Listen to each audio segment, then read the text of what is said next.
शिवपाणंद शेतरस्ता चळवळीला मोठे यश. जिल्हाधिकाऱ्यांचे शेतरस्त्यांवरील अतिक्रमण हटवण्याचे लेखी आदेश.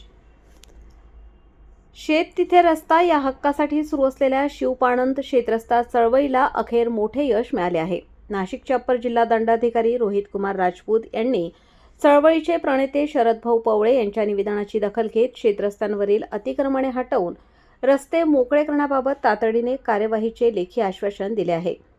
दिनांक 27/4/2026 रोजी जिल्हाधिकारी कार्यालय नाशिक गृह शाखा येथून क्रमांक कक्ष 9/पोल 1/393/2026 नुसार जारी केलेल्या पत्रात म्हटले आहे की मुख्यमंत्री बळीराजा शेत पाणंद रस्ते योजना अंतर्गत शिवपाणंद रस्त्यांवरील अतिक्रमणे काढणे, रस्त्यांची मोजणी करणे व ते शेतकऱ्यांच्या वाहतुकीसाठी मोकळे करणे याबाबत कार्यवाही केली जाईल. अतिक्रमण हटवण्याची जबाबदारी संबंधित तहसीलदार यांच्या स्तरावर कायदेशीर कार्यवाही केली जाईल. मोजणी व सीमांकन उपअधीक्षक भूमी अभिलेख यांच्यामार्फत रस्त्यांची मोजणी करून विशिष्ट क्रमांक दिले जातील. नवीन रस्ते व मजबूतीकरण उपजिल्हाधिकारी रोजगार हमी योजना यांच्या देखरेखीखाली कामे होतील. पावसाळ्यापूर्वी कार्यवाही. पावसाळा जवळ आल्याने प्रचलित नियमानुसार तातडीने कार्यवाही करण्याचे निर्देश सर्व संबंधित अधिकाऱ्यांना दिले आहेत.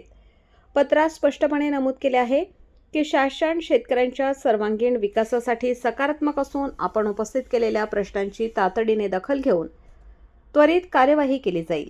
शेतकऱ्यांना शेतीमालाची ने-आण करण्यासाठी आणि यांत्रिकीकरणासाठी बारमाही रस्ते मिळावेत ही आमची मुख्य मागणी होती.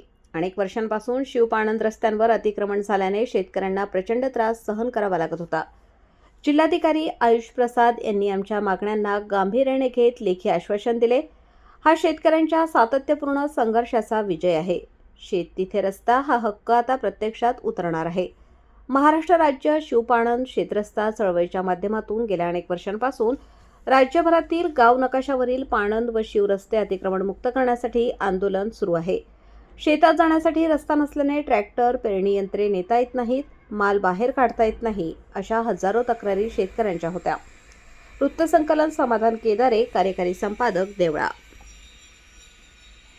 27 एप्रिल 2026 या दिवशी आज या ठिकाणी माननीय शिवपाणंद शिवरस्ता चळवळीचे प्रणेते शरदरावजी पवळे साहेब, त्याचप्रमाणे उपाध्यक्ष नाथाभाऊ शिंदे यांनी या ठिकाणी सर्व शेतकऱ्यांना आवाहन केल्याप्रमाणे सर्व शेतकरी या ठिकाणी निवेदन देण्यासाठी माननीय जिल्हाधिकाऱ्यांना या ठिकाणी उपस्थित राहिले. आता सर्व शेतकऱ्यांनी या ठिकाणी पवळे साहेबांनी सगळ्यांनी मनोगत व्यक्त केलं.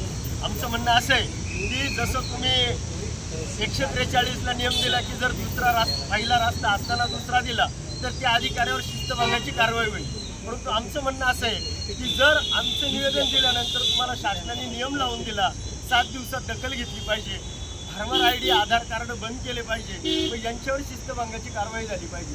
जे अधिकारी या ठिकाणी कामात सुरू करतात का करतात, यांच्यावर का शिस्तभंगाची कारवाई होत नाही, सुद्धा झाली पाहिजे असं आमचं या ठिकाणी मत आहे.